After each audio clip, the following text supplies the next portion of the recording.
Ciao, appassionati tifosi del Napoli. Lei è Elsa, che porta altre novità esclusive direttamente dal cuore del club.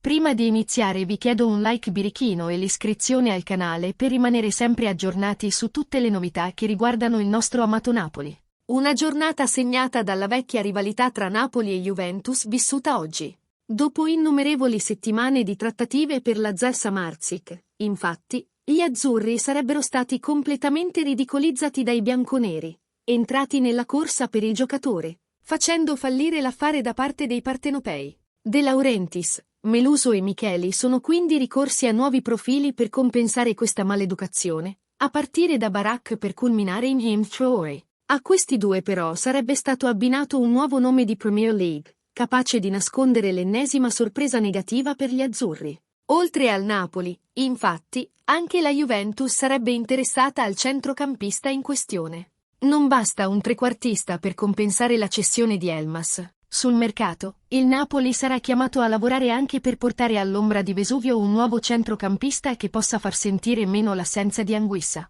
Così appare sui taccuini napoletani il nome di Romain Gaula, centrocampista classe 1998 che attualmente gioca nel Nottingham Forest. Il belga, infatti, è risalito nella classifica azzurra, superando anche Soumare, a lungo legato al Napoli nelle ultime settimane. In particolare, il centrocampista ha avuto modo di distinguersi in Premier League grazie al suo spirito fisico e anche alle sue doti da giocatore, nonostante la bassa statura, causata dalla sua altezza di 1,78 metri. Gianluca Di Marzio ha raccontato questo scenario, ma è riuscito anche a svelare una spiacevole sorpresa per i campioni d'Italia. Al Mangala, infatti, sarebbe finita anche la Juventus, ancora alla ricerca di un centrocampista che potesse rinforzare il proprio reparto. Si prevede quindi ancora un duello Giuntoli x Meluso dopo quanto apparso dal punto di vista di Samardzic, anche se i due scenari sembrano diversi sia per i costi dell'operazione che per le caratteristiche dei due giocatori.